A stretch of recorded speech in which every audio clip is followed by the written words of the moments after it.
Let's take a look at these different front crosses. What we're going to do is take a look at the position, timing, footwork, and amount of deceleration for each of these front crosses.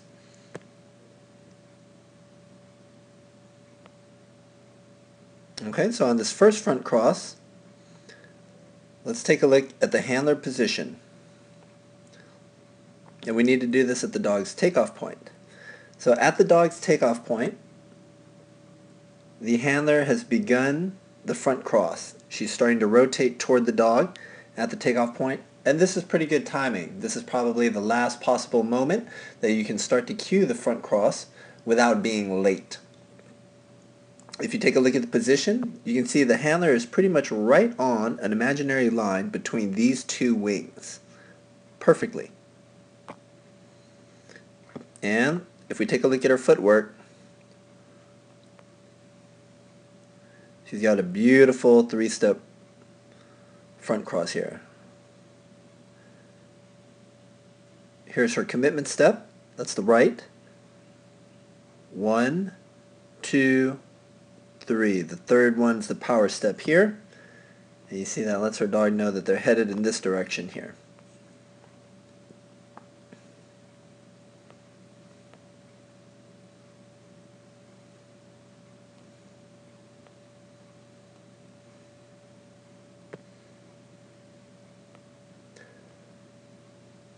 Now we looked at our position, timing, and footwork. Let's take a look at the deceleration here.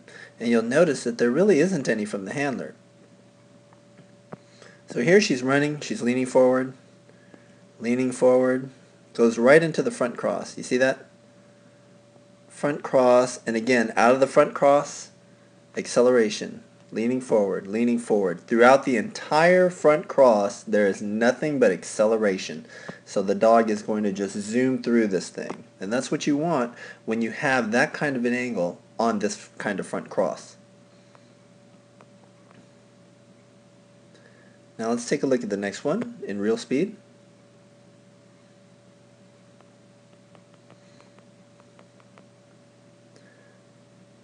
Alright, first let's take a look at her position and timing.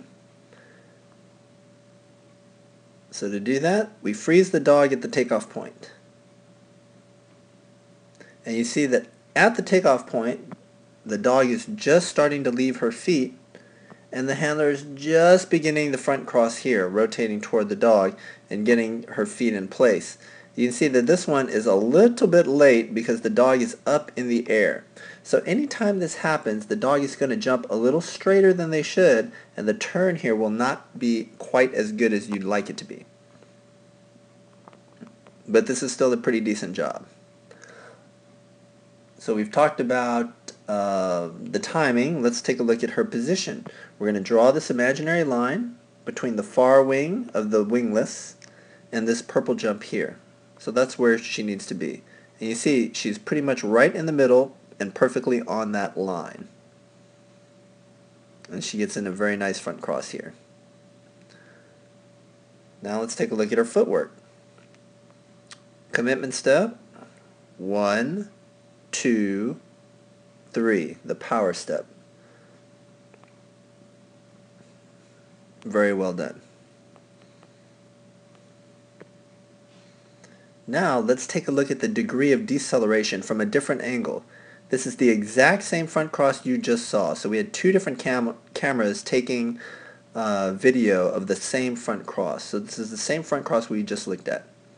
And you can see here, as she comes into the front cross, clearly accelerating.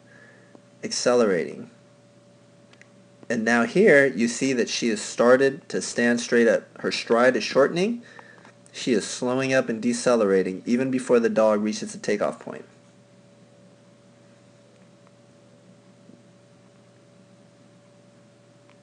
And you can see she barely gets that front cross in. So what she did was decelerated in here. She was accelerating, and then threw on the brakes and was decelerating. The deceleration created the turn here at the purple. She was able to execute the front cross to get the side change.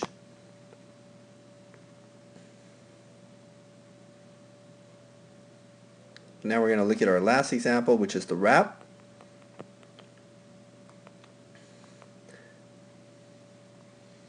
First we're going to take a look at position. And you can see that this is going to be an exception to our line rule, because when we think about it, the wing would be this purple to this green. So you want the handler to be somewhere on there. And actually you see that the handler is just a little bit lateral to that.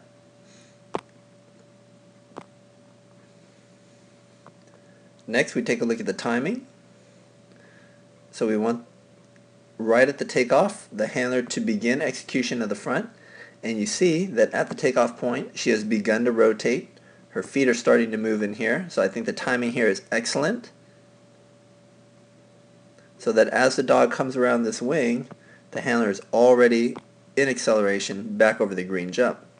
Now let's take a look at the footwork. So the footwork here is going to be slightly different because it's kind of broken up by the pause.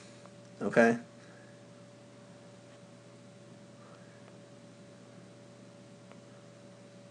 We got the right and then the left. So some people might even call this just the two steps, but really what you've done is you've put in the commitment step and step one before, now you've stopped, and then here comes step two and step three, the power step, through this way. Very well done. Let's have a look from a different view. Very nice. So in this last one, what we've done is we've taken this jump and we've moved it in this direction so that it lines up very closely with this purple jump, so that this purple wing here is just in a straight line and you will run smack dab into that jump. This is a configuration that we're seeing more and more in courses everywhere, even here in the US with AKC courses. And this is where you're going to need to use much more deceleration than people will think to use in a front cross. But let's see how that can help us here. So first let's take a look at her position and timing. Position, we want her to be somewhere between these two wings. And again, in perfect position, she is. And let's take a look at her timing. We look at rook's takeoff. And at the takeoff point, she is just beginning to rotate toward the dog. So again, just maybe slightly late, but still pretty good. Let's take a look at the footwork here. So she has opted for the full decel stop. So again, this is going to be a delay of the 3 steps, right? Commitment, step 1, step 2, and then the power step on through, accelerating this way. Now let's take a look at this from the different camera angle. Look at the jump configuration that I'm talking about. See the purple and see where it is relative to this white jump? You can draw a line here and the wings would touch. So in a trial, people who use predominantly front crosses will almost always send their dogs wide and back this way. Or more likely onto this next part of the course here, which is why they would use a front cross there. And you'll see this constantly. And what we're going to do is use deceleration to create the tight turn here to get a much smoother, tighter front cross. Let's take a look at Sarah here in regular speed. And you see the beautiful front cross there. Great response from the dog. So what exactly happened here? Handler's accelerating, starting to slow down, and now is lean back, decelerating on the landing side of this purple jump. Remember from module 1 and 2, we were getting in all of our decelerations before the obstacle. Now we're doing one after the obstacle, just prior to a front cross. So she's in full deceleration position here. The dog takes off. As the dog takes off, you see that the dog, back feet are still on the ground. She starts her rotation toward the dog, and the dog gets a beautiful response here. You don't see this, you just see this beautiful turn. Very well done here. And this is the power of using deceleration on these front crosses. So you always want to take a look at how much front cross am I doing here? What kind of angle are we looking at? Do I need any deceleration, some deceleration, or a full lot of deceleration?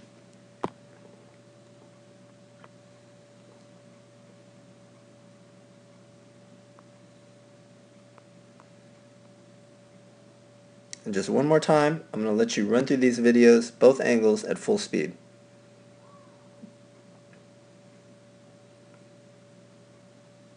Here the handler accelerates all the way through. Here we have a little bit of deceleration. You see it?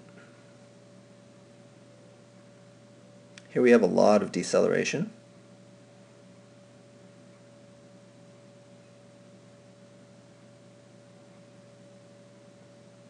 And here we also have a high degree of deceleration on this special setup.